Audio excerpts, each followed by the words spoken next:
মালিকের এই বিস্তীর্ণ জমিনের যিনি মালিক, সুবিশাল আকাশের যিনি মালিক, আকাশ মন্ডলীতে যা কিছু আছে, জমিনের ভিতরে যা কিছু আছে, সব কিছুর মালিক কে? আওয়াজ দিয়ে বলতে মুসলমান, মালিক কে? আল্লাহ সুবহানাহু ওয়া তাআলা। সেই মালিকের শুকরিয়া আদায় করে বলছি আলহামদুলিল্লাহ। আওয়াজ দিয়ে বলি আলহামদুলিল্লাহ। কোথায় ভাই? আল্লাহ সুবহানাহু ওয়া তাআলা আমাদের রাহবারি করার জন্য একজন পয়গম্বর পাঠিয়েছেন।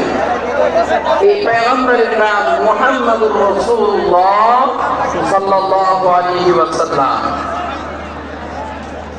আল্লাহ সুবহানাহু ওয়া তাআলা